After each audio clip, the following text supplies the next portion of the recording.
por tomarse el tiempo de conectarse el día de hoy a esta importante ceremonia de Bitácoras de Pandemia, un proyecto que ha sido construido con muchísimo amor, empeño, responsabilidad desde la División de Investigación y Posgrado y en conjunto también con todos nuestros estudiantes del posgrado de la Universidad Iberoamericana.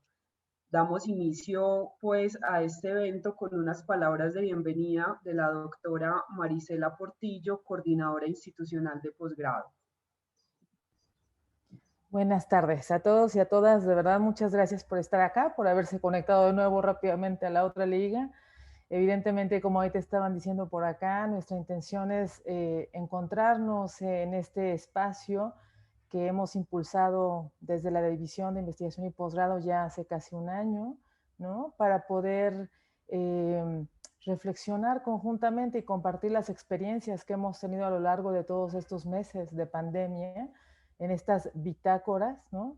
Le llamábamos en un principio bitácoras de la cuarentena, pero claro, la cuarentena fue interminable, aunque parece ser que se está cerrando, ¿no? En este momento, y da mucho gusto abrir este espacio en estos momentos en donde contemplamos, ¿no? A una posibilidad de una vuelta a la presencialidad en algunos meses a la universidad, y nos va a dar mucho gusto reencontrarnos, encontrarnos con algunos alumnos, alumnas que no han tenido ni siquiera oportunidad de conocer el campus. Así que vienen meses muy interesantes de readaptarnos a esta nueva normalidad, a esta presencialidad distinta que implicarán los próximos meses en la universidad. Y el registro de esta experiencia de estos meses pues es muy importante. Así que yo les agradezco mucho haber participado en este ejercicio, haber respondido a la invitación. Creo que queda un registro para la memoria institucional de la universidad cuando queramos ver qué fue lo que nos ocurrió, de qué manera nos afectó, ¿no? Estos meses en el encierro, pero también cuánto aprendimos, ¿no? Y cuánto seguimos construyendo como comunidad. Yo creo que eso ha sido bien importante en estos meses. Así que, pues bienvenidos, bienvenidas. Vamos a dar paso al inicio de este evento.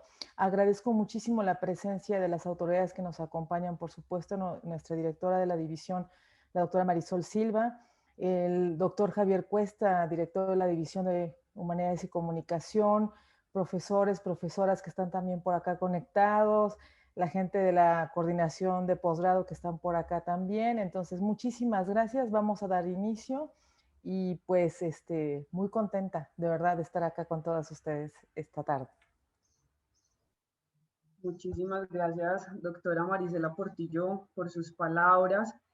Yo procedo en este momento a dar un poco de contexto sobre el proyecto y el surgimiento del proyecto de Bitácoras de Pandemia. Como lo indica la doctora Marisela, fue un proyecto que surgió justo el año pasado, cuando en marzo estábamos iniciando con toda esta zozobra y este contexto a nivel de salud, a nivel mundial, que fue bastante complejo para todos y para todas.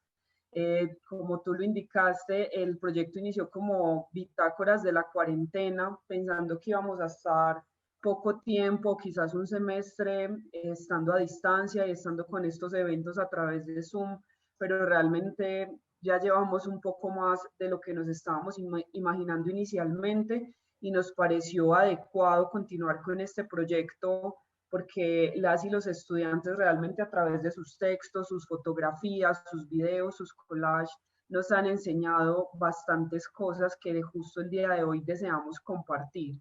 El proyecto Bitácoras de la Pandemia surge también como una necesidad de acercarnos como universidad a los estudiantes, de seguir construyendo esa relación circular y dialógica entre la universidad y toda la comunidad académica.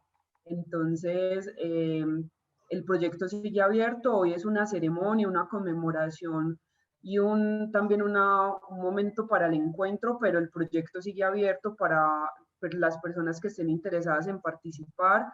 Las categorías de participación de este proyecto es por medio de texto, por medio de fotografías, de collage, de GIF, de imágenes, también de podcast, de videos, realmente todas las manifestaciones artísticas y literarias por medio de las cuales se puedan manifestar sus palabras y sus sentires en esta época. Entonces, bueno, La convocatoria sigue abierta, yo las estoy recibiendo en mi correo, el cual es, ahorita lo pongo en el chat, sara.lopez@ibero.mx. Ahí sigo abierta a seguir recibiendo sus propuestas y sus ideas. Pasamos, en este momento les voy a contar cómo va a estar dividido el evento. Inicialmente contamos con las palabras de bienvenida de la doctora Marisela Portillo, también les contextualicé un poco el proyecto y a continuación se va a dividir el evento en tres grandes partes. Una con unos invitados y unas invitadas muy especiales de la Universidad Autónoma Metropolitana de la Unidad Iztapalapa, quienes también tienen un interesante proyecto de fotoetnografías de la pandemia, que es al punto al que seguimos.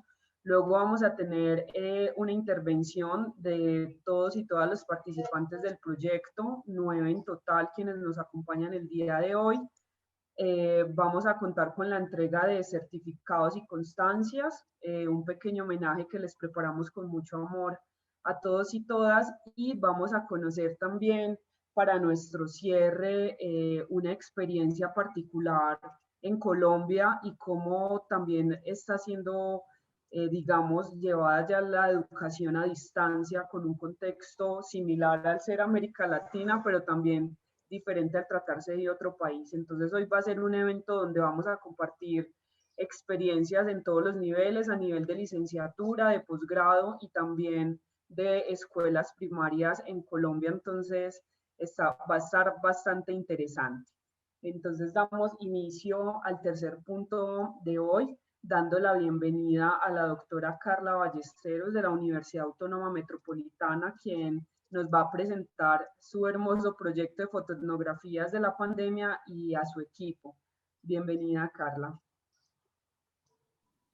Hola, bueno, pues primero agradecer la invitación y de regresar a la Ibero, aunque sea virtualmente, para mí es muy agradable ya que soy egresada de ahí. Y bueno, pues primero quiero compartir pantalla, no sé si ya, tengo que esperar a que me lo autoricen. Bueno, básicamente el proyecto de fotoetnografías de la pandemia, bueno, nació de, justo yo doy la clase de fotoetnografía en la UAM Iztapalapa y bueno, pues es una materia que sinceramente cuesta mucho trabajo dar en este contexto y pues mi primer pregunta fue que ¿qué voy a hacer ahora? Pero también hubo muchas cosas que, bueno, básicamente me pudieron ayudar y que le sacamos un fruto mucho más importante. Bueno, el orden, pues les va a dar el contexto, la página, mi interés es focalizar cuál es el lugar etnográfico, los datos multimedia y unas breves conclusiones para seguir con la participación de mis compañeros. Bueno, pues el contexto, como les dije, doy clases en la Universidad Autónoma Metropolitana y nosotros pues no sabíamos qué hacer. Particularmente les puedo decir que el trimestre de diciembre a marzo fue muy difícil. Al inicio lo comenzamos con muy buena energía, después decayó porque las circunstancias pues estaban muy mal. Muchos de mis alumnos y de mis alumnas habían sido contagiados, otros más tenían problemas familiares, decesos, problemas económicos, en fin. Entonces, más que pues de buscar algo como animarlos, busqué más bien un espacio para que ellos pudieran demostrar esos sentimientos y emociones que estaban pasando en ellos, una forma de resistencia. Y bueno, pues eso fue un poco. Y nosotros decidimos hacer un poco como la idea de que siempre los trabajos se quedan en el Zoom, en el correo de los profes y demás. Entonces, pues la idea era que hicieran una página, hacer una página más bien, en donde pudiéramos tener un registro justamente de todo lo que ellos hicieron y que sus trabajos fueran más allá del Zoom. Ay, ya. Bueno, esta es un poco la página, ahorita se las voy a mostrar, es una captura de pantalla.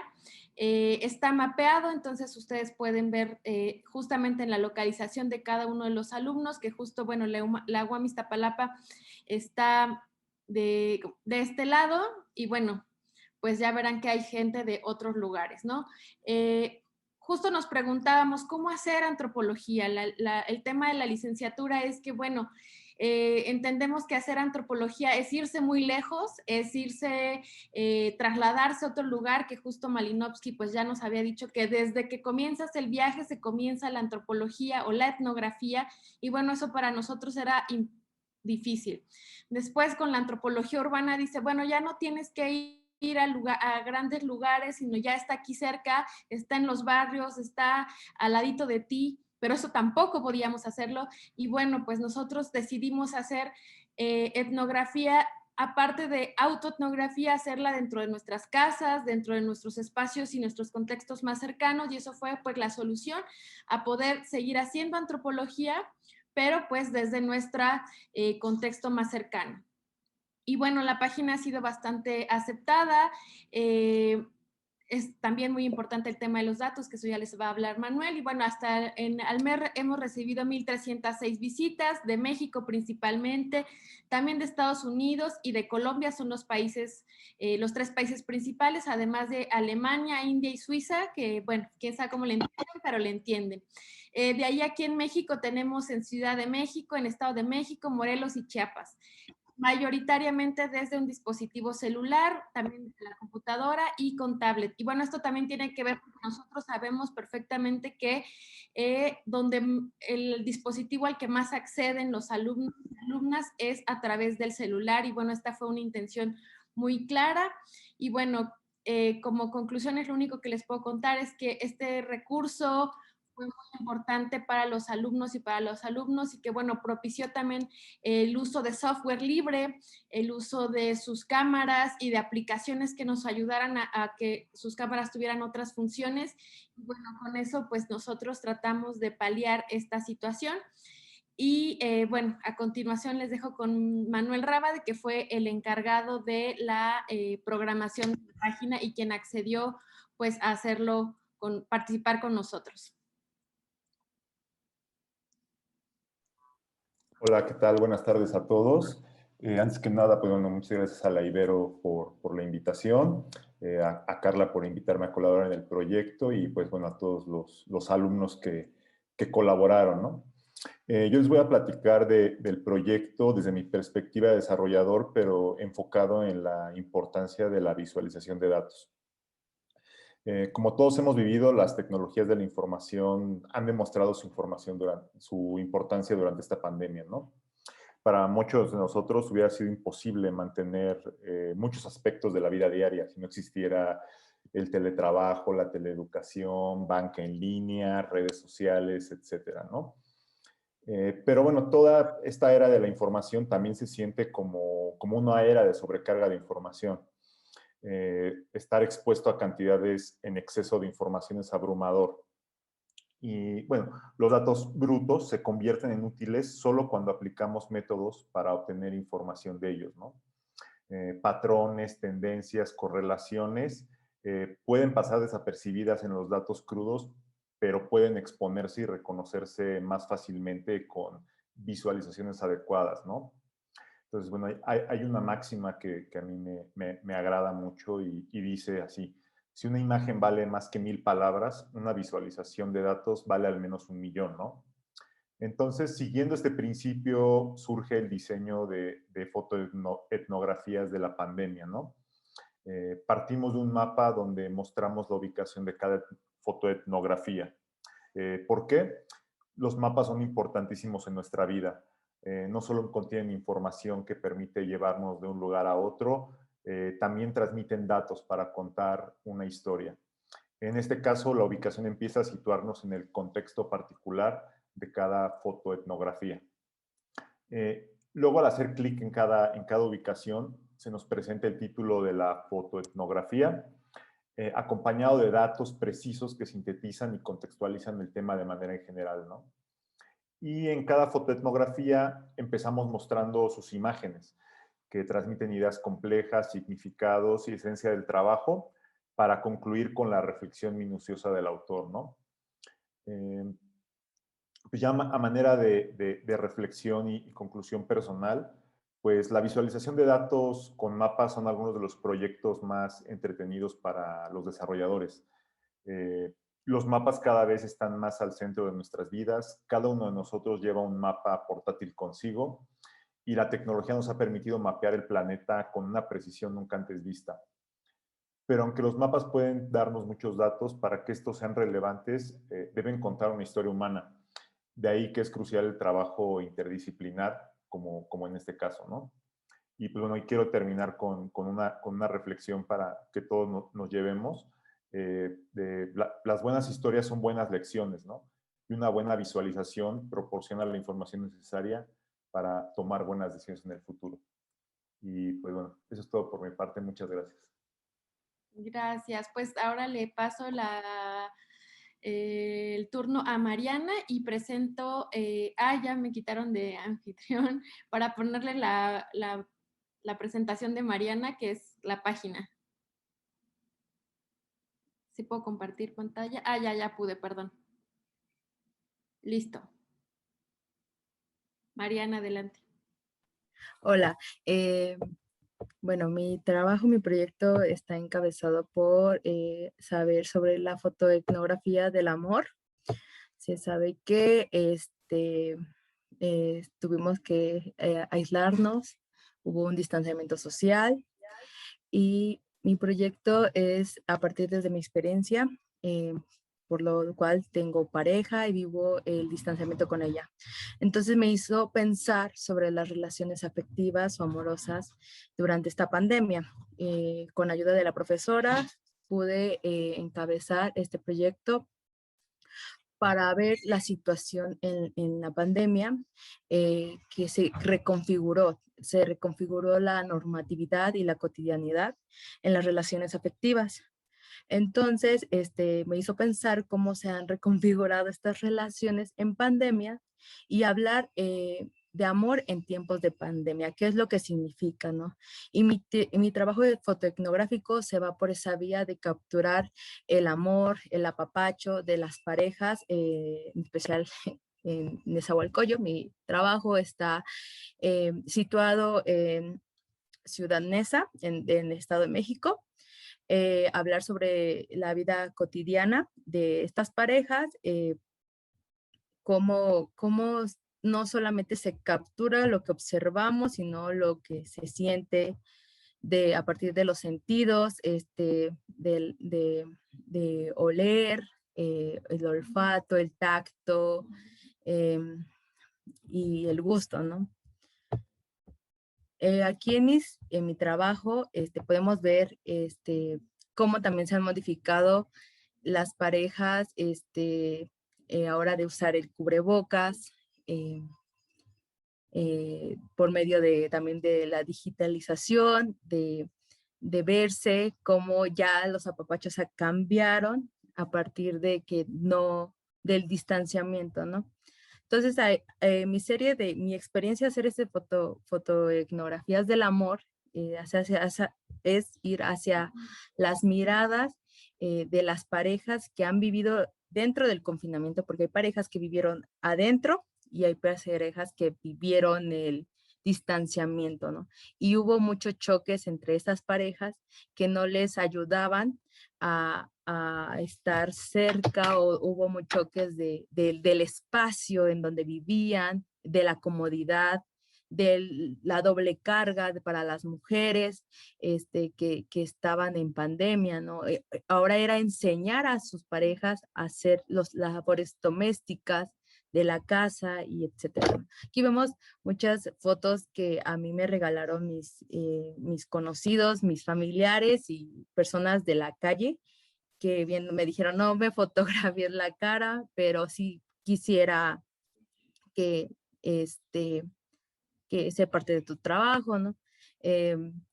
Bueno, otra cosa que mi trabajo fue desde tomar conceptos antropológicos desde lo corporal, de las técnicas corporales, que cómo han cambiado con el paso del COVID, y de los sentidos, del sentir a los otros, ¿no? A mí me dio COVID, tuve esa experiencia de vida, de primera mano, al no oler el perfume de mi pareja del post-COVID, ¿no? Y eso fue un cambio muy de que, porque no te huelo, me recuerda, trajo consigo las memorias, las técnicas corporales de los gestos, a tener que tener los cubrebocas, ya no ver las sonrisas, distanciarse de los besos y abrazos. Entonces, mi captura es ir más allá de que no solamente son besos y abrazos, sino también son relaciones psicológicas del sentido, de lo corporal, cómo han cambiado a hoy en día, ¿no? Y que también hubo no solamente modificaciones negativas, sino también positivas. En el caso de las parejas que sí que me permitieron entrevistar, por ejemplo, en el caso de Susan y Adrián, que ahorita va a pasar enseguida la imagen, ellos se acercaron más en la pandemia. Obviamente tuvieron conflictos entre parejas porque, bueno, aquí está, Susan y Adrián. Ellos tuvieron conflictos, son una pareja joven, se van a casar, pero cuando vivieron ya más dentro de la pandemia, tuvieron conflictos en el espacio, movilidad, en que ya no podían estar dentro del mismo espacio y habituar. Entonces también fueron como que cuestiones que también tuvieron que resolver como parejas, ¿no? Y bueno, los acercó un poco más a saber y saber sobre de estas personas, sobre de ellas mismas, ¿no? Y bueno, pues es lo que puedo yo aportar de este trabajo. Mi trabajo está en la página con todos, bueno, con toda esta investigación que traje, cómo ha modificado, también cómo llegué a este punto, ¿no? De saber.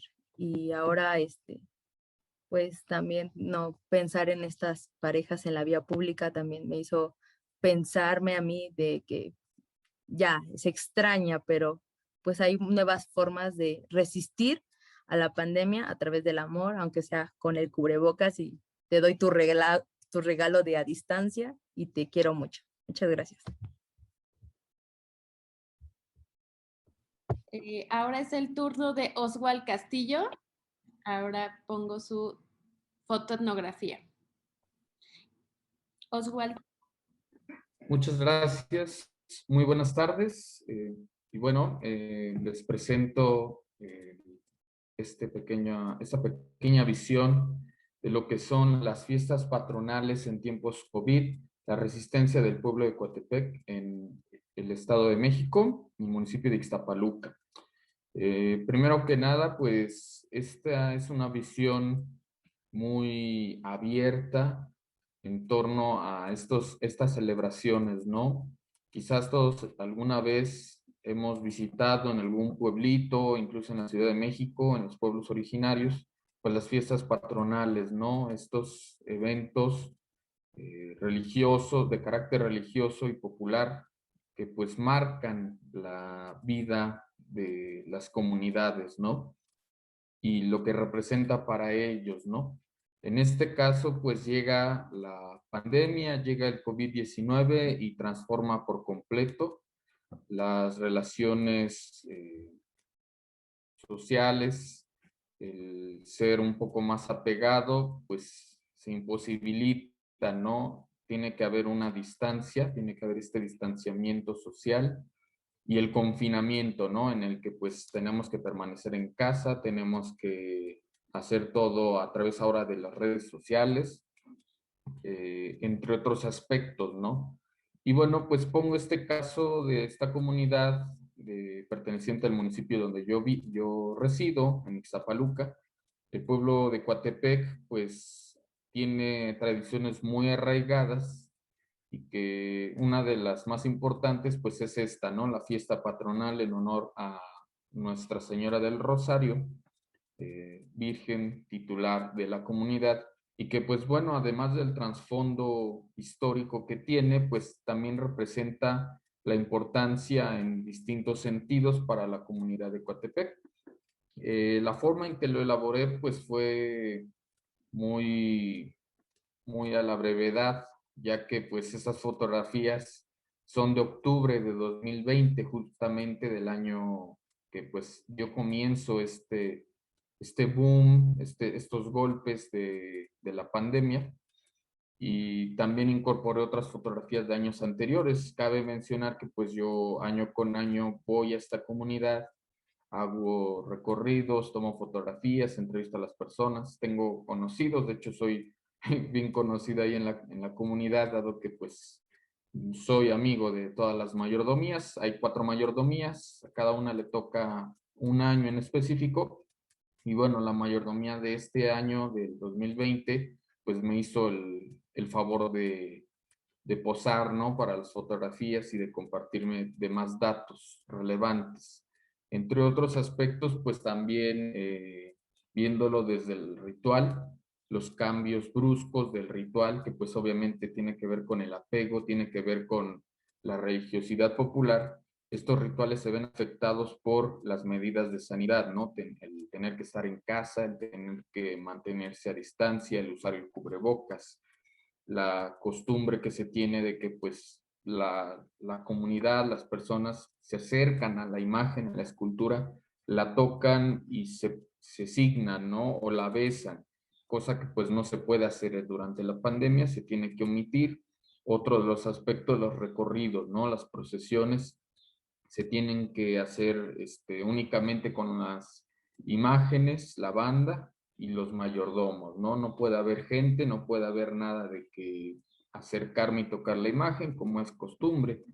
Eh, y pues bueno, en estas fotografías pueden apreciar cómo en años anteriores, pues sí había centenares de personas, en un estimado que se tuvo del último recorrido de 2019, fueron aproximadamente de 500 a 600 personas solamente en un día del recorrido. Ya se suelen acoplar más personas en estos recorridos. Y pues bueno, también ver la nueva modalidad, ¿no? Podemos ver ahí un tripié con un celular, que es ahora todo a través de las transmisiones en vivo, ¿no? Todo ahora es virtual. De hecho, se le añade ahora a las fiestas patronales el término virtual, fiestas patronales virtuales. O sea, ya no es de que vaya al pueblo y visite, sino que ahora desde la comodidad de mi casa, en esta cuarentena, que pues ya no es cuarentena, ya rebasa los 40 días, en esta contingencia tengo que desde casa ver estas celebraciones, ¿no? Tengo que apreciar todo lo que hacen, los ritos, etcétera, ¿no? Pero lo que aquí marca el cambio y este proceso de resistencia, pues es justamente en que a pesar de que la distancia, la contingencia y demás factores, pues se realizó la festividad, con excepción de que no hubo feria, no hubo los tradicionales bailes populares. La portada que pueden apreciar es una portada de semilla que elaboran año con año, pues se elaboró. El enflorado del templo, que igual se realizó con los aportes de los mayordomos y de la comunidad. Las personas pues que asistieron, más bien dicho, a llevar su ofrenda, pues lo hacían con el cubrebocas, ¿no? Entonces estos cambios bruscos y abruptos que se dieron, y que pues da la coincidencia, ¿no? Que en esos días yo tenía como comentario personal y experiencia, pues a mi padre lo tenía internado. Yo estaba realizando este pequeño trabajo pues en Coatepec. La fiesta es el 7 de octubre todos los años, dura todo el mes de octubre. Para el día 10 de octubre, pues mi padre fallece. Yo a los 2 días me detectan positivo COVID, y pues entro de inmediato pues a la cuarentena, ¿no?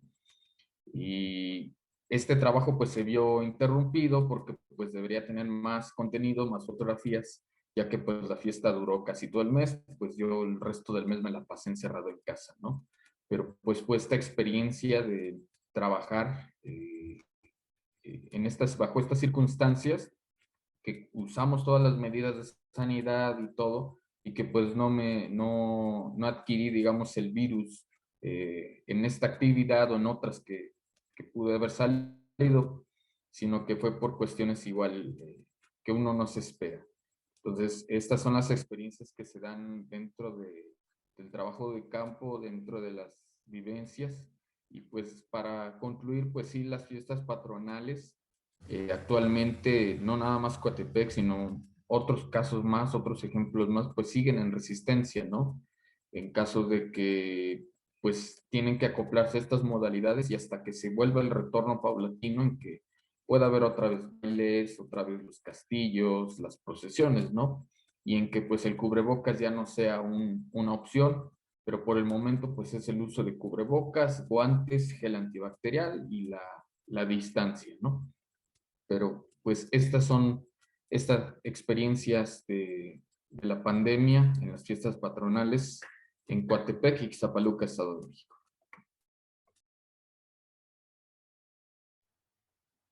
Bueno, muchísimas gracias a todos, a la doctora Carla Ballesteros, Manuel, Oswald, Mariana, por compartirnos este proyecto tan interesante de fotografías de la pandemia. En el chat está el link para que las personas que estén interesadas en conocerlo, en leerles, pues lo puedan hacer sin ningún problema.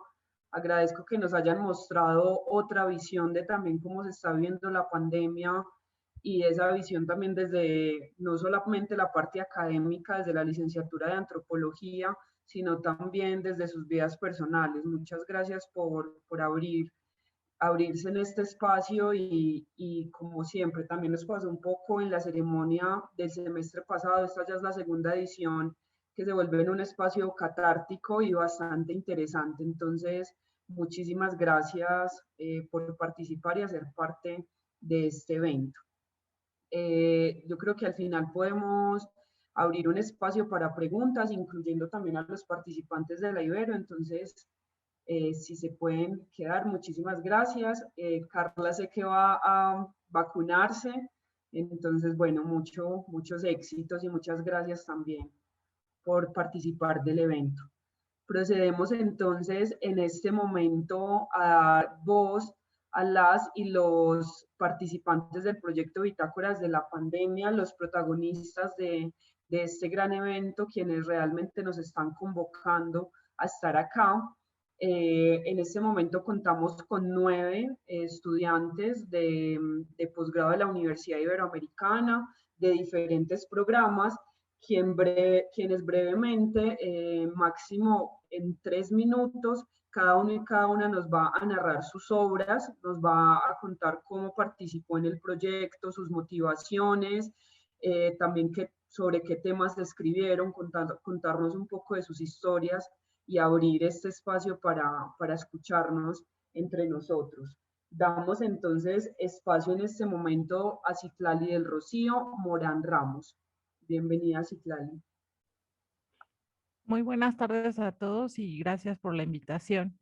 Bueno, quiero ser como un poco breve. Bueno, primero, cuando vi la convocatoria abierta era porque tenía COVID. Estaba en esos días en los que, para quienes lo hemos vivido, estamos en crisis existencial, estamos con la incertidumbre de saber qué va a pasar. Y entonces, como no tienes más opción que estar esperando y en tu tratamiento, de repente estaba viendo la computadora y vi la convocatoria. Y también lo hice, cuando la vi, pensaba, necesito escribir todo esto que siento, ¿no? Era como algo que acaban de mencionar, era catártico. Creo que al inicio, como todos o como muchos, más bien como muchos, porque tenía compañeros que no creíamos en que el virus existiera, pues estábamos como en o sea, como viendo qué estaba pasando, ¿no? Ha sido un año muy complicado para todos. Yo, a pesar de que tuve un hermano con COVID, todavía de repente seguía dudando, ¿no? Y bueno, pues lamentablemente me tocó contagiarme junto con otras 3 amigas, 2 amigos y un amigo, y mi amigo que nos contagió de alguna manera, pues falleció y ahí fue cuando fue el shock, el impacto muy fuerte. Entonces, eh, para no como entrar en esta situación que les digo como de incertidumbre y de crisis, yo le decidí poner a mi texto la pesadilla del cobicho, porque decía, de alguna manera creo que mentalmente decía, esta cosa no va a poder más que yo, aunque eso no lo sabía. O sea, era como una forma de estar eh, como alimentándome y levantándome el ánimo, porque de repente sí creo que entramos entre el bicho y entre el estado de ánimo, sí nos bajamos mucho emocionalmente. Entonces yo le puse pesadilla del cobicho y básicamente pues es una crónica desde el día que me empecé a sentir mal y de todo el proceso que viví, que pues de repente también no, los doctores no saben mucho, entonces el primer tratamiento no me funcionó y creo que eso me dio como más trauma de pensar qué tipo de bicho era, ¿no? Entonces, básicamente es una narración de eso. Y también me sentía un poco, debo confesarlo, culpable porque había contagiado a mi pareja y eso pues era como algo de qué tal si se muere y qué tal si le pasa algo. Entonces, para mí fue muy bueno ver esa convocatoria y me tardé unos 3 días en pensar qué quería decir, cómo lo quería decir, y pues básicamente fue pues narrar desde el primer día en que yo me sentí mal hasta que más o menos ya me diagnosticaron que no tenía el virus. Entonces básicamente es eso, una crónica y pues agradezco mucho ver esa convocatoria y de verdad creo que fue como liberador. Entonces es como lo que tengo que decir de lo que viví y lo que creo que ayudó este, este evento, pues. Gracias. Muchísimas gracias, Citlali, por compartirnos tu experiencia. Están invitados a visitar el sitio y a leer, como tú indicas, tu crónica. Citlali es, como tú dices, el texto es una pesadilla llamada Cobicho y eres de la maestría en estudios de arte. Bueno, ahorita procedemos con la historia de Consuelo Llanas, de la maestría en filosofía, quien participó con el texto Afecciones de pandemia. Pues buenas tardes a todas, a todos, a todes, y gracias por el espacio. Y bueno, también, sobre todo a las organizadoras y a la universidad misma, ¿no? Por dar oportunidad a estos espacios, cosas que, bueno, yo seguí la convocatoria desde el semestre pasado y me pareció sumamente interesante cómo se abren un lugar para otras voces, ¿no? Para el lugar de los afectos. Y bueno, pues justo por eso titulé a mi textito Afecciones de la pandemia. Está dividido en 3 partes que básicamente busca mostrar como la dualidad de este tipo de afecciones, de afectos, de aquello que nos irrumpe, aquello que nos impacta, ¿no? Que sería la pandemia. Me voy a permitir leerles un poquito del texto de estas 3 partes. Y bueno, el principal es el síntoma, que es diagonal el acto, es decir, aquello que nos afecta, pero también aquello frente a lo que actuamos. Somos cuerpos agotados frente a un ordenador, cuerpos agotados por el tiempo, por las luces y los espacios del encierro. Somos cuerpos tan agotados que hasta el mínimo esfuerzo se evita. El goce, el duelo. Somos cuerpos en desorden.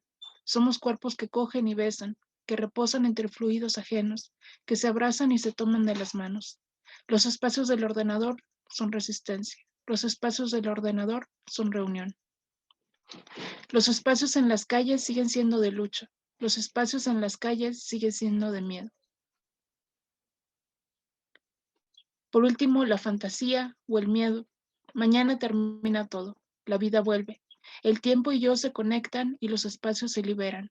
Mañana termina todo. No hay amenaza de muerte. No hay amenaza de buscar la vida. Mañana termina todo. Habrá que vestirse y salir a la calle. Ubicarse y reubicarse en los espacios empolvados. Los cuerpos objeto, los cuerpos fuerza y movimiento se refugiarán en casa. ¿Acaso cuando mañana todo termine, también terminará la desigualdad? ¿Podrán ser visibles los invisibilizados? ¿La violencia será expulsada del hogar y no se volverá a instalar en ningún lugar? Quizá cuando todo termine mañana, también termine lo vivo, nuestro acomodo y subterfugio de nuestras vidas. Quizá cuando todo termine mañana, también encontraremos lo vivo. Las afecciones no serán virtuales, serán los roces de las carnes con tacto, con olores y espinas que tanto anhelábamos. Y bueno, en parte sería todo. Esos son como la parte de dualidad de estar viviendo bajo una pandemia. Gracias. Muchísimas gracias, Consuelo, por compartirnos estos fragmentos de tu texto bastante conmovedores. Procedemos a escuchar a Dalia Morquecho de la Maestría en Comunicación con su texto Tuve COVID y nada es como antes. Bienvenida, Dalia. Muchas gracias, Sara. Muchas gracias a todos por el espacio. Quiero decir algunas palabras de la reflexión que entablé durante este año, porque la Ibero para mí es un hogar, ¿no? Y cuando la Ibero me abrió sus puertas, cuando la Ibero le abre las puertas a alguien, creo que se abre un mundo de posibilidades, de caminos, de perspectivas nuevas. Esta es la segunda ocasión que participo en las bitácoras, que ahora ya son de pandemia, eran de cuarentena. De la primera convocatoria esta, pues ya pasó un año. Quiero decir que en ese año, pues logré muchas cosas y estoy orgullosa de ellas. Participé en más de 10 congresos internacionales, participé en proyectos de investigación, tomé cursos, asistí a conferencias, terminé todas mis materias y también avancé en mi tesis. Pero no solamente fui yo la que me esforcé, sino también vi a mis compañeros esforzarse y darlo todo durante todos los días de los 2 semestres. Siento mucha nostalgia porque un día en marzo me fui de la universidad como siendo estudiante y a la próxima vez que regrese voy a ser una egresada. No me dio tiempo de disfrutar esta oportunidad como quizá hubiera querido, pero todo pasa muy rápido, ¿no? Entonces, en un abrir y cerrar de ojos ya pasó un año y traté y estoy consciente de que todos mis compañeros trataron de aprovechar este tiempo. El texto que escribí es una memoria de lo difícil que es padecer COVID. Yo lo tuve, por eso lo titulé y afirmo que nada vuelve a ser como antes. Y es un recorrido desde justo mi prueba positiva hasta salir negativa, ¿no? Y lo duro que es que tu cuerpo quieras que responda y que no lo haga como tú quisieras. Por eso quiero agradecer a mis profesores, a mi comité tutorial, integrado por el doctor Carlos Arechavaleta, el doctor Manuel Guerrero, la doctora Marisela Portillo, porque, bueno, en ellos y en todos mis profesores encontré siempre palabras de aliento, humanidad y muchísima empatía, no solo conmigo, sino con los demás. La Ibero no solamente me va a dar mi título de maestría, me hizo mejor persona y también me dio experiencias que no voy a olvidar, presencialmente y además tras la pantalla. También me dio compañeros y ahora ya son mis amigos y también no pude compartir mucho con otros compañeros porque pues ya las salas pues de Zoom ya se vuelven un poco más limitadas, pero además conocí en cada convocatoria que participé, en cada proyecto, alumnos de licenciatura, alumnos de otras maestrías, de otros departamentos. Entonces, me gustaría agradecerles porque en la Ibero siempre se suma y siempre te abren las puertas en todo lugar. Terminamos la maestría, pero también se terminó el mundo como lo conocíamos. Ahora ya vamos a ver y a conocer nuevas alternativas para aprender y siempre hay que tratar de ver hacia adelante. Entonces mi texto es una forma de motivar y de relatar que además de que no es difícil, o sea, les mentiría si les dijera que ha sido fácil, que en estos meses no me sentí cansada, harta, triste, enojada, frustrada, enferma y que estos meses no han dolido porque han dolido mucho. Es muy difícil, ¿no? Y ha sido muy difícil para todos este año. Ahora ya terminé la maestría en línea, casi la mitad, pero esta convocatoria, este tipo de proyectos nos hacen ver que, bueno, hay una muestra de que siempre podemos levantarnos. Entonces, mi texto justamente es un acompañamiento para los que pasan el COVID y también para los que padecen post-COVID, como yo. Durante muchos meses estuve muy enferma, pero a pesar de eso pude continuar con mis estudios gracias a la flexibilidad de la Ibero. Y bueno, pues nada más que nada agradecer por este tipo de espacios y pues los invito a leer mi texto. No es tan largo como quisiera porque no tenía la energía para poder hacerlo como lo hubiera redactado en otros momentos, pero creo que es una muestra de que siempre podemos levantarnos ante la adversidad. Muchísimas gracias a Sara y a la doctora Marisela Portillo. Muchísimas gracias, Dalia, por participar, como tú lo indicas, en esta segunda edición. Es muy importante para nosotros que utilicemos este tipo de espacios y proyectos para expresar, como tú dices, y qué interesante esa frase de el mundo no está siendo como antes, no es como lo conocíamos. Entonces, sí, también quedan invitados a leer tu texto. Muchísimas gracias por tu participación siempre. Vamos ahora a escuchar a Eliseo Ramírez Hernández, quien es de la Maestría en Investigación y Desarrollo de la Educación, con su texto Mi experiencia durante la pandemia. Bienvenido, Eliseo. Hola a todos y todas, buenas tardes, gracias. Pues sí, escribí un pequeño texto, bueno, es una recuperación de un diario que he venido haciendo desde que empezamos el confinamiento, porque en sí desde que regresé el año pasado a mi casa, pues empecé a escribir como frases, fragmentos de lo que estaba aconteciendo en el día a día. Y lo pensé mucho antes de hacer el texto, por dos cuestiones. Una, porque el año pasado un profesor que me dio clases en la IUC, yo estudié en la IUC en Oaxaca, y también en Libero, se enfermó de COVID y me lo confió, me contó que estaba y tenía COVID. Él salió de la libró, actualmente está sano.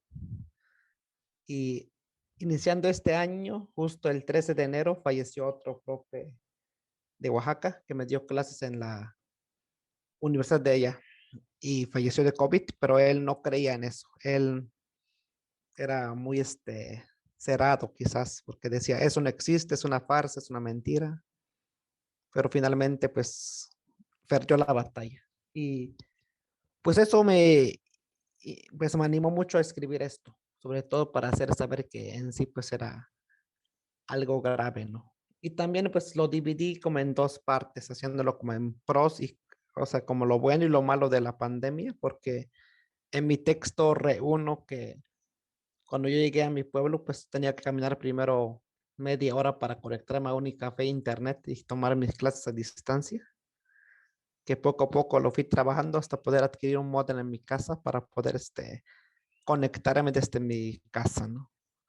Y también, pues, algo bueno que trajo la pandemia es que pude estar con más tiempo en mi casa con mi mamá y mis hermanos. Y asimismo, platicar más con las propias personas de mi contexto, ¿no? Ser parte de la comunidad que me implicó, pues, en muchas ocasiones ayudar a niños de primaria en darles acompañamiento pedagógico. Y eso fue un logro, pues, que se dio gracias a la pandemia, ¿no?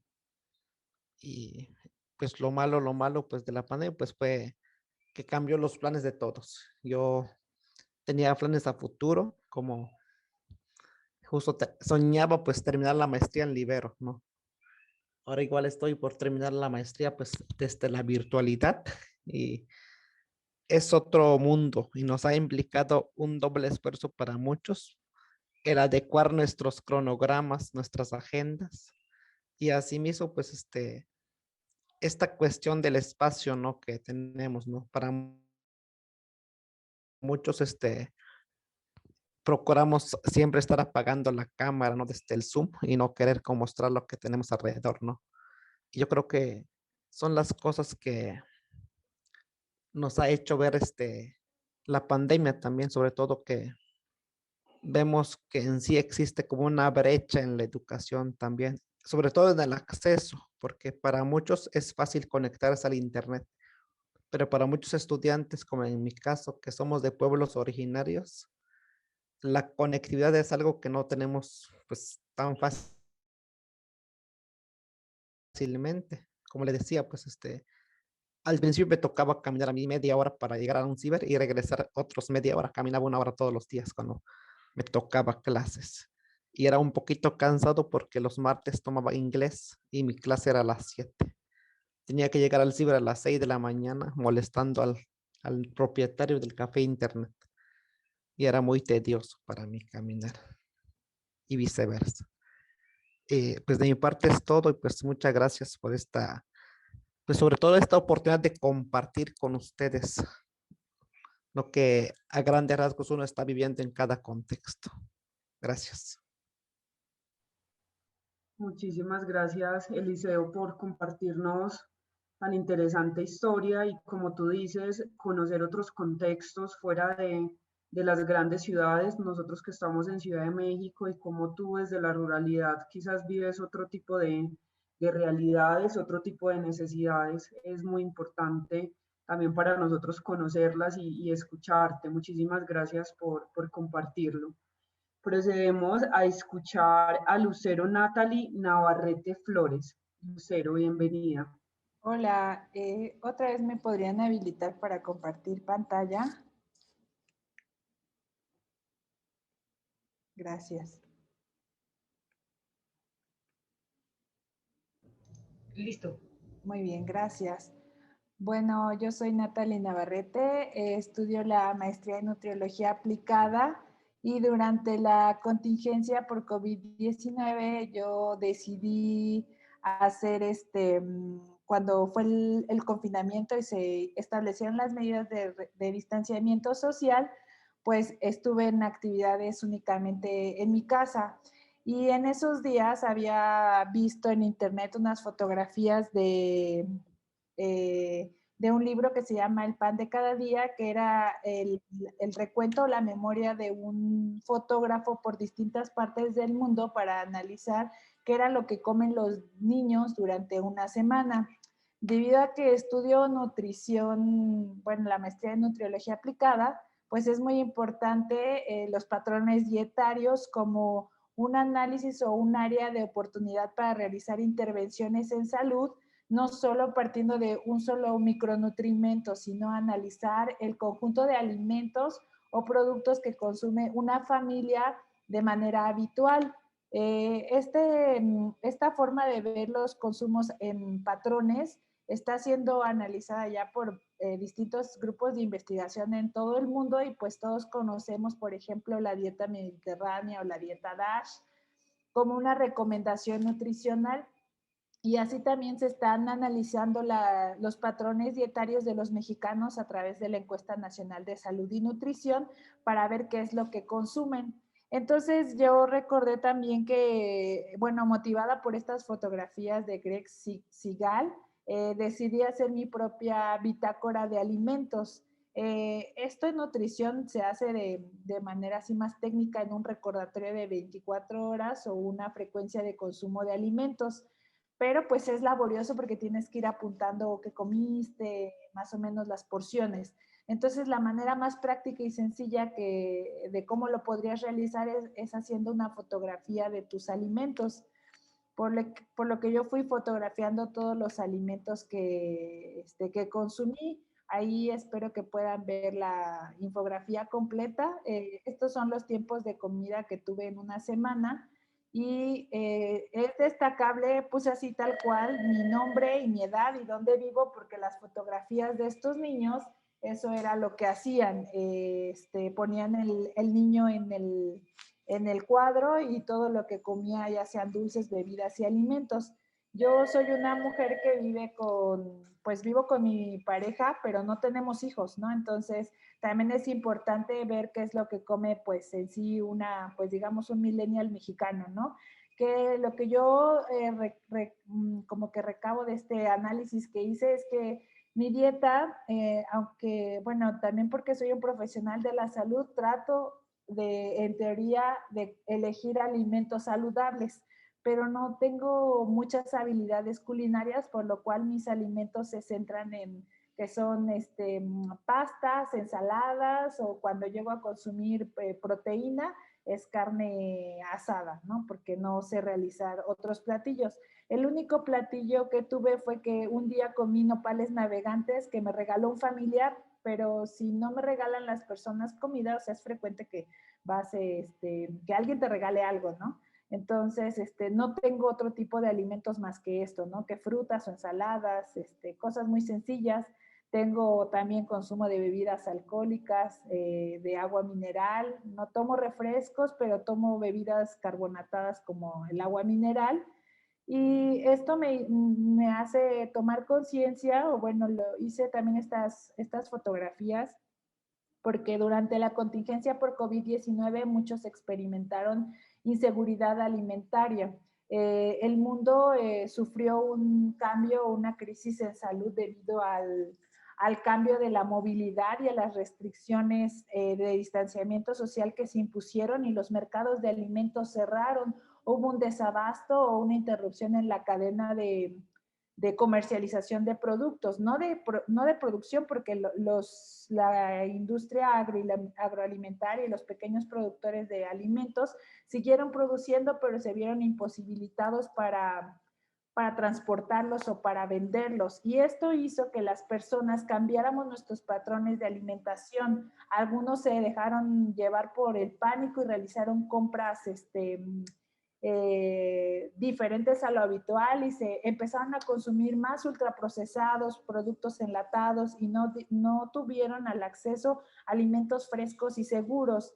Esto va a tener una repercusión en salud pues muy importante, sobre todo para los niños y para las mujeres en edad reproductiva, por lo cual es importante que todos replanteemos cómo estamos tomando nuestras decisiones como consumidores de productos de alimentos, y qué nuevos hábitos de alimentación debemos de generar o de tener.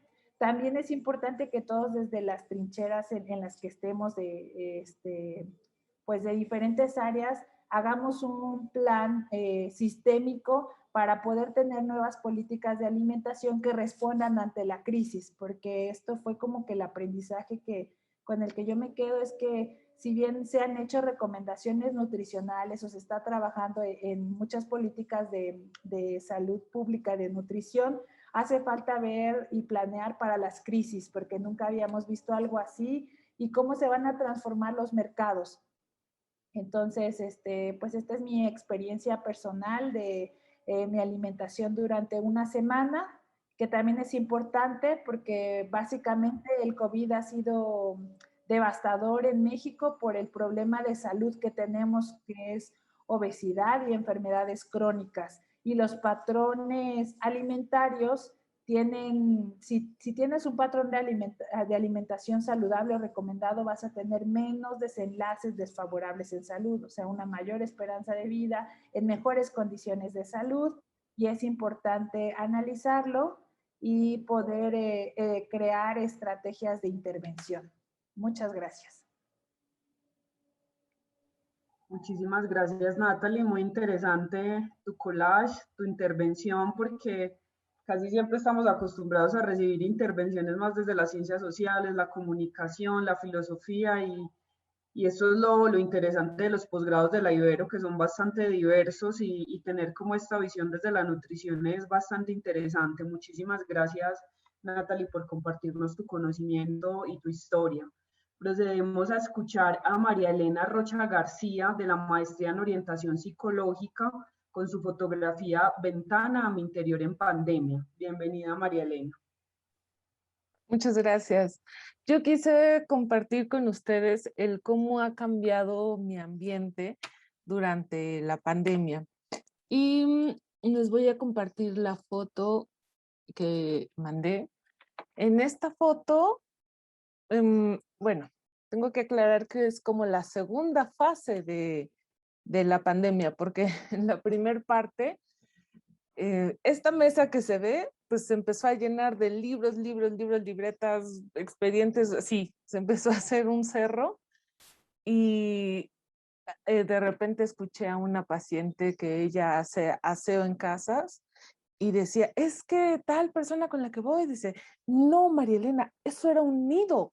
Y yo volteé a mi alrededor y dije, ching, creo que ya ni ve yo también. Y dije, no, creo que tengo que limpiar mi espacio, tengo que hacer algo más, porque esta mesa que ven, pues era originaria, o sea, primero era para comer, pero con el cambio de ritmo, de actividades, de estar desde casa haciendo trabajo, estudio, se convirtió en mi escritorio, mi mesa de comer, mi consultorio, mi taller, o sea, fue todo al lado, o sea, casi nada más falto en la silla yo como estoy ahorita, ¿no? Pero esa era como la segunda fase. Como ya tenía tantas cosas aquí que, bueno, al fondo se puede ver ese carrito que compré porque era, ya no quepo y ya no puedo estar aquí con tantas cosas encima y dije, tengo que buscar una solución. Pero esto ha sido mi día a día, o sea, intenté moverme un poquito porque ya después de tantas cosas encima, pues también ya comía aquí, ¿no? O sea, entre la compu y yo hacía un poquito de espacio, como que la empujaba y ya era la comida. Pero después dije, bueno, no, por lo menos me voy a dar la vuelta porque pues ahora con estas formas de convivencia, donde los espacios no siempre son muy amplios, ¿no? Son 3 pasos y la cocina, 3 pasos y la cama, 3 pasos y el baño, o sea, está todo muy chiquitito y muy cerquitita, pues dije, por lo menos para darme la vuelta y comer del otro lado y era como, ok, dejo todo, dejo como que el trabajo ahí a unos centímetros, pero lo dejo ahí y ya me doy este espacio para mí. Y esto es así como les quise demostrar o les quise hacer visible el cómo mi espacio ha cambiado. Gracias. Muchísimas gracias, María Elena. Creo que todos y todas nos sentimos identificadas con tu historia. Ahorita los espacios los estamos resignificando en nuestras casas indudablemente. Muchísimas gracias por compartir tu fotografía y tu experiencia. Procedemos en este momento con Mercedes Curibreña de la Maestría en Orientación Psicológica con su texto Psicóloga en Cuarentena. Bienvenida, Mercedes. Muchísimas gracias. Bueno, pues yo hice un texto bastante distinto a lo que he escuchado que el resto de mis compañeros hicieron. Pues sin duda el COVID ha sido como un momento de mucha necesidad de acompañamiento y de voltear a ver la salud mental. Ha tomado como un papel bien importante que antes no tenía o quizá no le dábamos a la salud mental. Y justamente yo estoy por graduarme de la maestría con la intención como de abrir mi consultorio, empezar a dar consultas pues independientes o privadas. Y me di cuenta como con mucha frustración que, por así decirlo, el negocio, pues suena muy feo negocio, pero bueno, el negocio de la terapia es un tema que normalmente se da de boca a boca, ¿no? La gente te recomienda, pues de conocidos y tal, y entonces vas armando tu consultorio y entonces pues así empiezas a montarlo, ¿no? Sin embargo, estando pues online, era muy difícil que yo empezara a recibir pacientes, ¿no? Por fuera. Y lo que también me empecé a dar mucho cuenta es cuántos negocios y cuántas, pues sí, cuánta gente montó sus trabajos, los tuvieron que digitalizar de alguna manera, ¿no? Y entonces yo, un poco como en esta búsqueda de, pues de independencia propia como en mi trabajo y también un poco de frustración de decir, es que cómo podemos como acercar el tema de la salud mental al resto del mundo o de la gente que hoy más lo necesita, empecé a ver mucho como la gente abría cuentas de Instagram, ¿no? De todo tipo de cosas, ¿no? De nutrición, de deportes, de todo, en realidad, ¿no? Y entonces yo traía un conflicto interno muy grande de decir, bueno, es que soy psicóloga y casi que lo que te enseñan durante los 8 años de carrera y maestría y todo, es pues a reflejar o a poder ser un lienzo en blanco para tu paciente, ¿no? Y entonces Instagram pues es todo lo contrario, es un lugar en donde creas un perfil, una imagen, algo que se juzga, que se da likes, que tal. Pero bueno, también el tiempo lo pedía. Entonces yo abrí un Instagram de psicología en donde empecé a subir información de psicología y tal.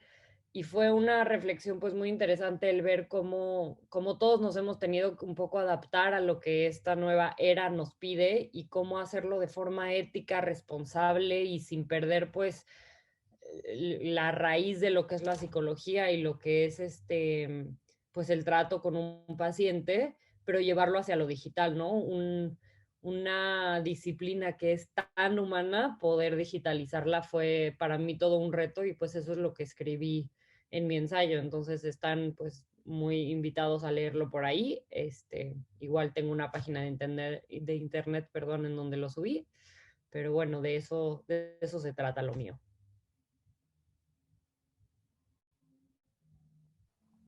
Muchísimas gracias, Mercedes, por compartirnos tu experiencia. Si tienes la página de internet o algo, la puedes escribir en el chat si gustas para que todos y todas puedan leerte y conocer tu experiencia. Procedemos con Miriam de Luna Jiménez, del doctorado en investigación psicológica, con su texto Crónicas de una mamá en cuarentena. Bienvenida. Gracias. No sé si puedo compartir pantalla. Dice que no puedo. Pues yo estoy estudiando el doctorado en investigación psicológica, ya estoy por terminar. Cuando empezó la pandemia estaba a punto de presentar mi examen de candidatura y bueno, pues como dicen, este texto pues fue catártico, ¿no? O sea, lo elaboré ya cuando estábamos por ahí de agosto, septiembre, que estaban mis hijos de vuelta a la escuela digital y entonces el equilibrar como el tema de estudiante de doctorado, mamá, profesionista, porque aparte pues yo estaba en este tema de la preparación del examen de candidatura y bueno, pues veía que de pronto los textos que se publicaban por ahí en internet, en Twitter, en las redes sociales, pues no estaban hablando como mucho acerca de los niños, ¿no? ¿Qué estaba pasando con los niños encerrados? ¿Qué estaba pasando con su socialización que la estaban perdiendo? Que era a mí lo que más así como psicóloga infantil y como mamá, como que me hacían mucho ruido. Entonces, a mí me gustaría platicarles un poquito, bueno, compartirles un pedacito de mi crónica, y bueno, pues con la invitación de que la lean por ahí, ¿no? Una de las frases que decía bueno, todavía la sigue diciendo mi hijo: ¿cuándo se va a acabar la cuarentena? Extraño a mis amigos. Soy mamá de 2 niños, David de 6 y María José de 8. Ya tiene 9 ahorita. A mediados de marzo, en medio de la incertidumbre y la especulación que la pandemia por COVID-19 estaban ocasionando, la mayoría de las escuelas avisaron que las clases se suspenderían. La cuarentena empezó el 16 de marzo y se suponía que iba a terminar después de Semana Santa. Sin embargo, todo era confuso. En principio, explicar a los niños que dejarían de ir a la escuela, que no iban a ver a sus abuelos y que saldríamos de casa por un tiempo no fue una tarea sencilla. Pensar que se perderían de estar con sus amigos, de jugar al aire libre, sus recreos, de sus actividades deportivas, en los eventos cancelados, las vacaciones, me partía el corazón. De un día para otro, la rutina cambió. Las clases a distancia comenzaron con tropiezos y ajustes por parte de la mayoría de las escuelas. Mi casa se transformaba todos los días. El comedor se convertía en oficina y escuela después del desayuno. En la sala era la clase de educación física y mi cuarto se convertía en mi consultorio por las tardes.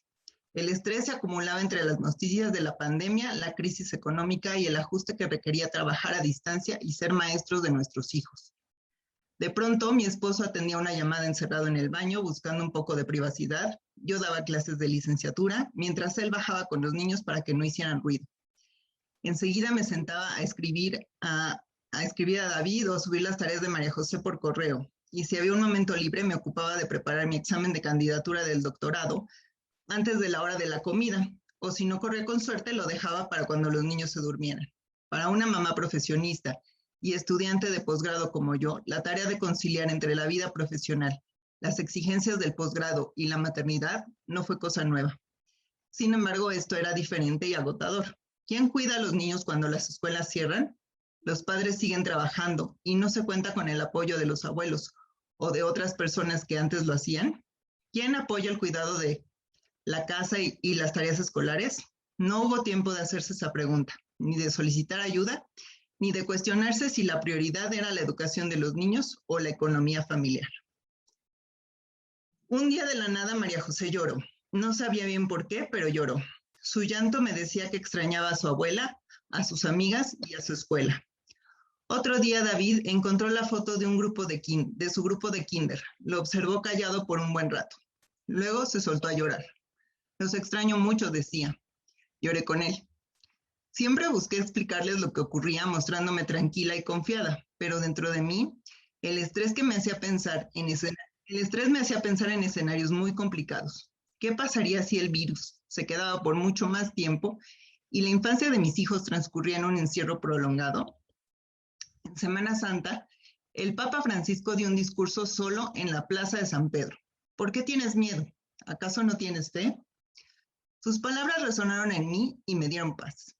Entonces, decidí enseñarles a mis hijos el poder de la resiliencia. Así, comenzamos a hacer videollamadas con la abuela Coco. Todas las noches buscábamos actividades divertidas, pijamadas en la sala, pelis, viernes de pizza, videollamadas con los amigos de la escuela, y así llegó el verano, ya con la posibilidad de ir al parque y hacer visitas con los abuelos. La intención de hacer más llevadero el encierro para mí significaba que al pasar de los años, los niños recordaran los momentos positivos en familia que tuvimos esos meses, que se sintieran a salvo y seguros en nuestra casa, nuestra guarida. Hasta ahí les voy a compartir. Es que me emociono mucho. Pero bueno, pues también un poco compartirles este tema de conciliar, porque yo quizá tuve que priorizar el tema de la familia al tema del doctorado. Pasé mi examen de candidatura, pero el tema de los resultados y la discusión, pues lo he aplazado un poquito. Bueno, ahí voy trabajando despacito, pero quizá a lo mejor, pues todos en esta crisis hemos tenido que poner prioridades, ¿no?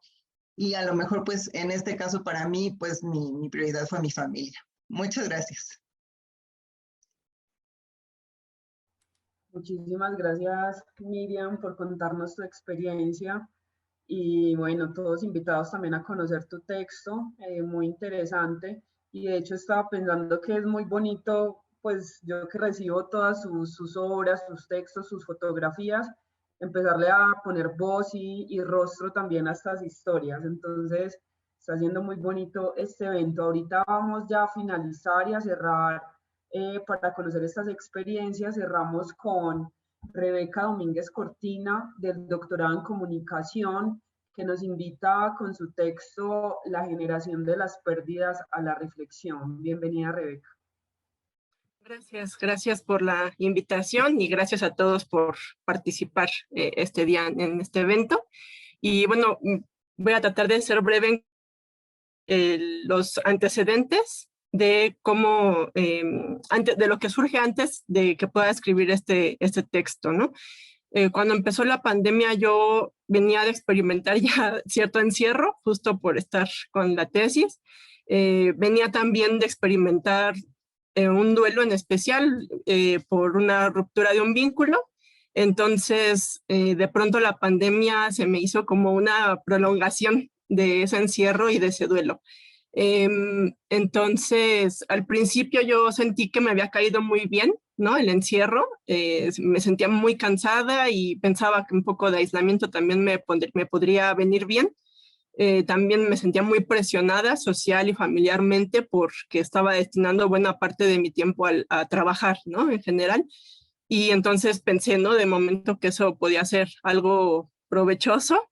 Pero bueno, esa cuarentena que como ya hemos conversado se extendió, dejó de ser cuarentena, ¿no? Y bueno, y se convirtió en una serie de duelos individuales y colectivos constantes, que bueno, también, ¿no? Requirió que me concentrara de manera intensa en atender a mis estudiantes, porque, bueno, bueno, todos nos tuvimos que adaptar, ¿no? A estas nuevas formas de trabajo a distancia, pero en especial con ellos y ellas me preocupaba mucho que fueran a abandonar la escuela por que tienen recursos limitados, ¿no? Tanto económicos como tecnológicos, y me enfoqué, ¿no? En eso, porque yo sabía, como ya compartieron acá, que en algunos casos tendrían que salir para poder tomar clase, que no tenían muchas veces la forma,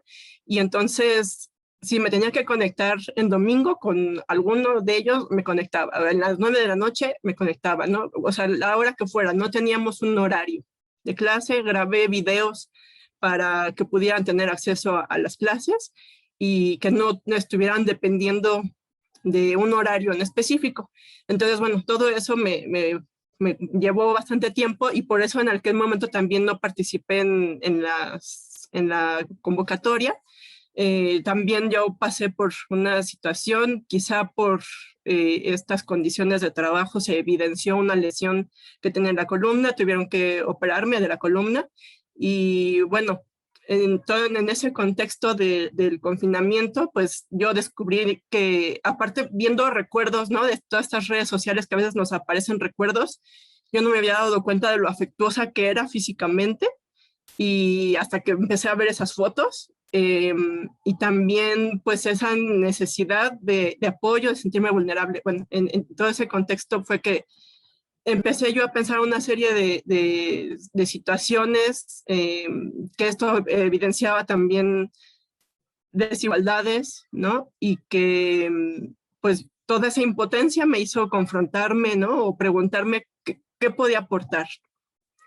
Y todo eso pues lo ligo con mi reflexión, que la titulé La generación de las pérdidas, precisamente porque empecé a pensar en todas las pérdidas que estábamos teniendo, ¿no? Evidentemente las físicas son importantes, ¿no? Las de las vidas, pero una serie de pérdidas que ya me parece que todos y todas compartieron acá y otras que yo reflexionaba en el texto. Y pensaba yo qué podemos hacer y bueno, desde el lugar, ¿no? Desde la posición en la que me encuentro, ¿no? Me invitaba yo mucho a la reflexión de cómo podemos aportar para que la sociedad, los medios de comunicación y el Estado de manera corresponsable construyamos los entornos en los que nos queremos desarrollar y cómo la ciudadanía y los gobiernos deberíamos participar en la prevención y en la atención de crisis. Entonces todo eso ligado con mi tesis, ¿no? Que estaba yo trabajando, me empecé, ¿no? A pensar en lo importante que es y la oportunidad que tengo también desde una posición profesional de poder aportar en ese sentido. Y pues por otro lado también reconocer que soy muy afortunada, que he sido muy afortunada en todo este tiempo, ¿no? Porque sí he lidiado también con algunas pérdidas, pero digamos nada humano hasta este momento, ¿no? Cuando escribí el texto, un día antes acababan de vacunar a mis papás su primera dosis, a mí me van a vacunar mañana. Entonces, para mí esto significa también de alguna manera un cierre, ¿no? Este evento, un cierre de una etapa, aunque quizá pueda ser un cierre parcial, porque entiendo que nos tenemos que seguir cuidando, ¿no? Y tomar algunas precauciones, pero la posibilidad de retomar algunas rutinas sin arriesgar la vida me parece esperanzador, ¿no? Y pues pensaba en esto que decía, ¿no? De la generación de las pérdidas, que estamos compartiendo un momento histórico y que este rasgo nos dejará muchas lecciones disponibles.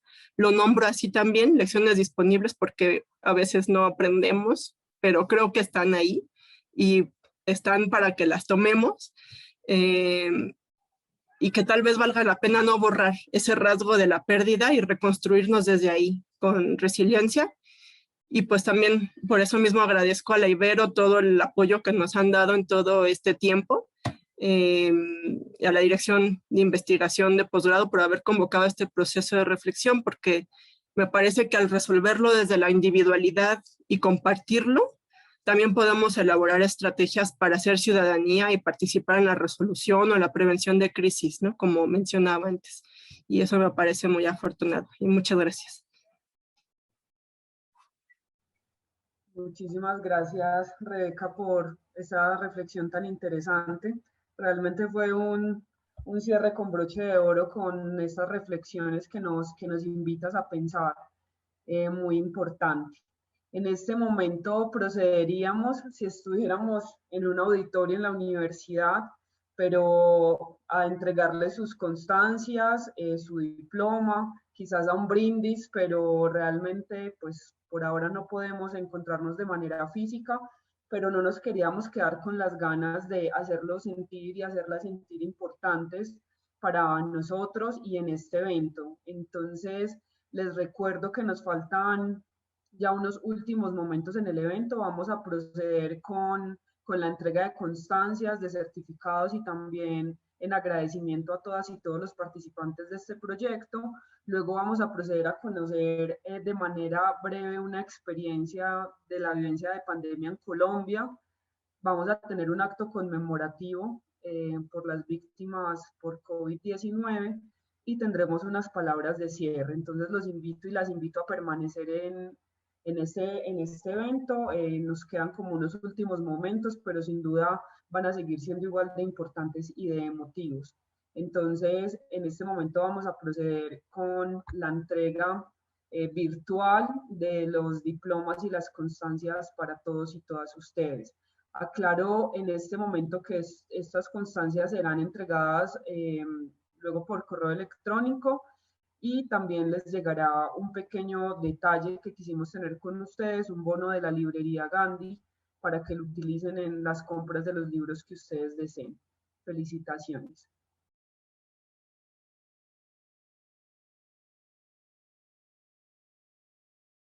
Reconocimiento, entrega de constancias y homenaje a todos y todas las participantes del proyecto Bitácoras de Pandemia, coordinado por la División de Investigación y Posgrado de la Universidad Iberoamericana. Alejandra Gotó, de la Maestría en Antropología Social, con el texto Algunas reflexiones, fragmentada. Citlali del Rocío Morán Ramos, de la Maestría en Estudios de Arte, con el texto Una pesadilla llamada cobicho.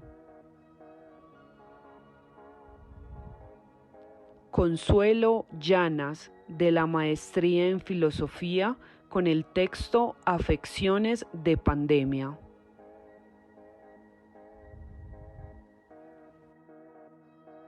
Dalia Morquecho Teniza, de la Maestría en Comunicación, con el texto Tuve COVID y nada es como antes. Eliseo Ramírez Hernández, de la Maestría en Investigación y Desarrollo de la Educación, con el texto Mi experiencia durante la pandemia.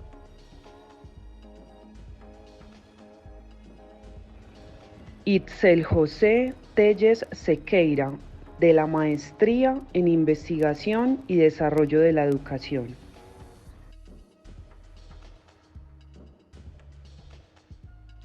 Lucero Natalí Navarrete Flores, de la Maestría en Nutriología Aplicada, con el collage El pan de cada día de una millennial mexicana. María Elena Rocha García, de la Maestría en Orientación Psicológica, con la fotografía Ventana a mi interior en pandemia. Mercedes Curí Breña, de la Maestría en Orientación Psicológica, con el texto Psicóloga en cuarentena. Miriam de Luna Jiménez, del Doctorado en Investigación Psicológica, con el texto Crónicas de una mamá en cuarentena. Yusmani Hernández Marichal, del doctorado en Antropología Social, con el texto La COVID-19, mirada desde mi balcón. Y Rebeca Domínguez Cortina, del doctorado en Comunicación, con el texto La generación de las pérdidas. A todos y todas ellas un fuerte aplauso.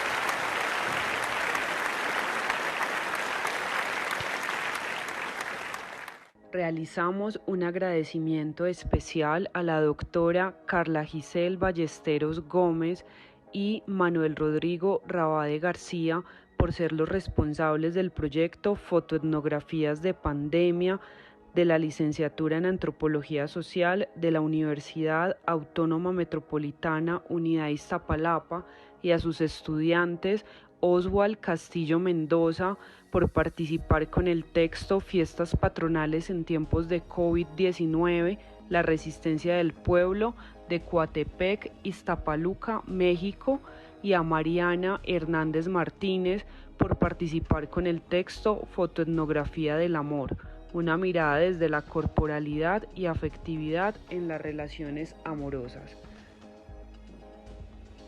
Nuevamente un fuerte aplauso y felicitaciones a todas y todos por este gran proyecto.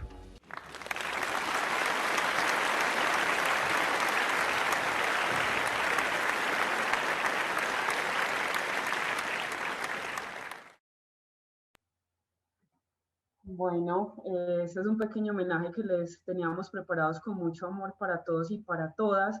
Y bueno, hasta este momento, resumiendo este evento, que como les digo siempre es catártico, es muy emotivo y es muy bonito y pensado con muchísimo amor, hemos pensado y visto y escuchado la pandemia vivida desde estudiantes de licenciatura de la UAM, también desde los estudiantes de posgrado de la Ibero, y hemos tenido una visión quizás en diferentes niveles académicos, pero universitarios. Entonces, quisimos traer una invitada muy especial para conocer cómo se está viendo la pandemia no en México, sino en otros países de América Latina como lo es Colombia y quizás en otro nivel educativo donde no es precisamente la universidad, sino las escuelas, donde quizás algunas padres y mamás que existan acá en el grupo lo han vivido, quizás no. Entonces, procedemos a escuchar a Cristina López, quien la invitamos en este momento especial para que nos cuente cómo ha sido la experiencia de la pandemia en Colombia. Bienvenida. Buenas tardes. Perdón. Buenas tardes para todos. Mi nombre es Cristina López. Soy docente de Colombia, de escuela primaria, en primer grado. Trabajo en un colegio público. Vamos a contextualizar primero como las realidades de mi grupo. Trabajo con niños entre los 5 y los 6 años. Son niños de muy escasos recursos, ubicados en la zona más vulnerable del municipio donde trabajo. La pandemia para ellos ha sido lo más duro que les ha pasado porque son niños que muchos de ellos tienen a sus padres privados de la libertad. Son niños y niñas que la escuela era su lugar seguro, su lugar de protección, el lugar donde se alimentaban, y llega la pandemia para quedarse en casa, donde lamentablemente es el lugar donde más se les vulneran sus derechos. Continuar la escuela en pandemia en estas situaciones fue muy difícil. Primero porque al iniciar el diagnóstico de los 30 niños, ninguno sabía leer y escribir. Muchas de sus mamás tampoco lo sabían. Luego seguimos con el diagnóstico tecnológico y no tenían computador, ninguno. No tenían internet. Entonces el reto como maestra fue tremendo. Al principio uno siente que se va desmotivando, que va perdiendo como el impulso, pero van surgiendo ideas de crear guías, llevárselas, encontrarse con los padres, con algunos que se podían, capacitarlos a ellos. Y con el paso del tiempo, las familias fueron priorizando como la adquisición al menos de un celular para esperar la llamada de la profe, buscar apoyos de otras personas para que hicieran recargas a esas familias, para que al menos recibieran una videollamada. Entonces fue un reto muy grande trabajar en estas condiciones, pero saco como algo muy importante. Yo siento que esta situación permitió valorar el papel del maestro, porque en el contexto donde yo trabajo, las familias llevaban sus niños a la escuela y se desentendían totalmente del proceso formativo. Cuando ya los niños deben quedarse en casa, se dan cuenta que el maestro es un agente fundamental en ese proceso. Otro aprendizaje muy grande que adquirí en esta pandemia fue a sanar y a liberarme y a darme cuenta que aunque como maestra quiero hacer mucho, no puedo solucionarlo todo. Yo quería que todos tuvieran dispositivos, quería que todos tuvieran conectividad, quería que todos tuvieran un adulto que los acompañara, pero era imposible que yo sola solucionara eso. Entonces fue un momento también donde reconocí que yo sola no podía. Un aprendizaje muy grande para las familias, sobre todo de aquellos niños que presentaban dificultades en el aprendizaje y que estaban negados a iniciar procesos de diagnóstico, se dieron cuenta que en realidad sus niños lo necesitaban porque no lograban aprender al mismo ritmo de los otros. Entonces, un avance significativo fue que estas familias iniciaron ruta de atención.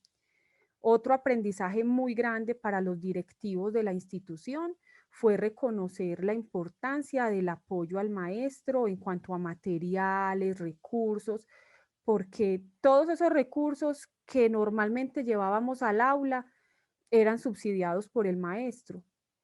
Nada nos lo daban en el colegio. Entonces, cuando ya se dan cuenta que los niños necesitan fotocopias, necesitan materiales, que las familias no pueden comprárselo, entonces ya la institución se da cuenta que el maestro necesita muchísimo apoyo. Como algo pues negativo de la pandemia, lo que más tristeza me da es como la diferencia entre las clases sociales. Los niños que estudian sin recursos, sin las condiciones, son niños que por más que la maestra ponga su empeño, son niños que no van a tener las mismas oportunidades que los otros. Entonces la brecha entre las clases sociales muy marcada en esta pandemia. ¿Cómo logré afrontar la situación? Haciendo llamadas individuales. Trabajo grupal fue casi imposible porque las familias no tenían cómo hacerlo, entonces llamadas individuales, acomodándome al horario de los padres, porque llegaba solo un celular a la casa en las tardes o en las noches, y en esa casa habían 5 o 4 niños esperando la llamada de su profesora. Entonces tuvimos que acomodarnos mucho al horario de las familias y sin embargo se logró el reto. Ocurrió la magia, los niños aprendieron a leer y a escribir. Justo hoy regresamos a la escuela.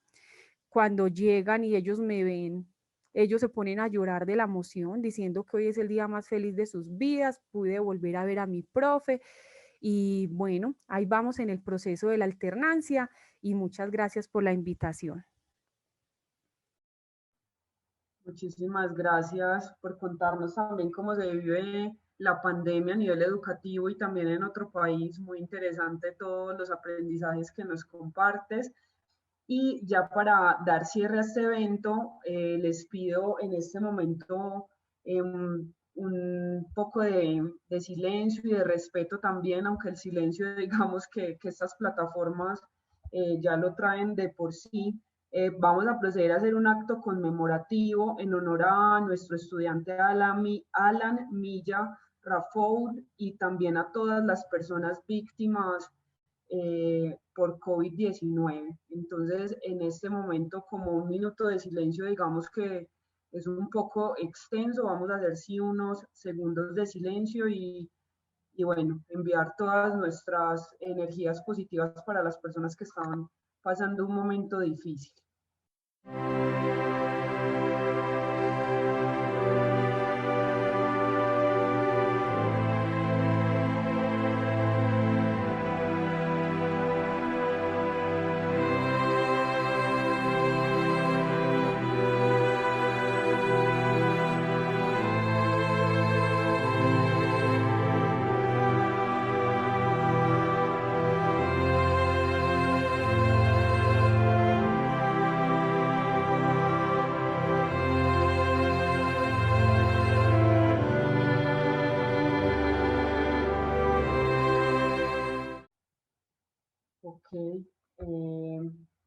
Bueno, en este momento vamos a proceder entonces con unas palabras de cierre del evento por parte de la doctora Marisol Silva en representación de la División de Investigación y Posgrado.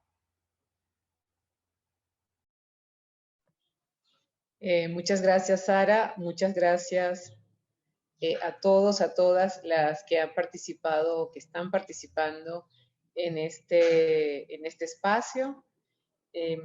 También quiero expresar un saludo cariñoso y agradecido pues a Sara, al equipo, a Karina, a Marisela, por haber dado continuidad a este momento que se inició el año pasado, justamente en tiempos de pandemia, y que lo decía la compañera que nos compartió una de sus experiencias, que esto fuera un espacio de afectos.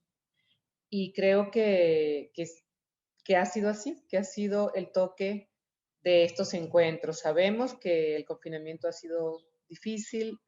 Todas ustedes, todos ustedes nos han permitido conocer otra dimensión más. Cada uno de nosotros lo ha vivido, pero también conocer las dimensiones y los impactos que ha tenido en la vida de cada quien nos ayuda también a entender, y también lo decía una de las compañeras, a pensar cómo construir estrategias para seguir enfrentando una pandemia que no acaba, y luego, por supuesto, también para ver cómo vamos a construir nuevas realidades a partir de que regresen ciertas actividades presenciales, como felizmente nos comentaba la maestra colombiana, que nos comenta de esa experiencia tan linda de los niños y las niñas que ya hoy regresaron en Colombia.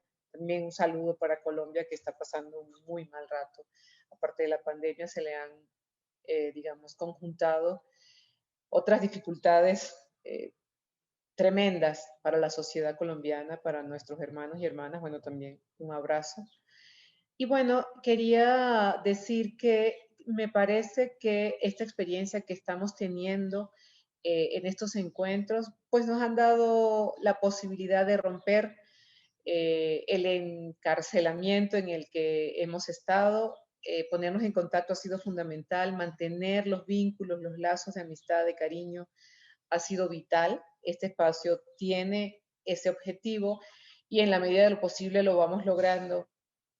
Creo que nos debemos un reencuentro físico una vez que la universidad esté abierta.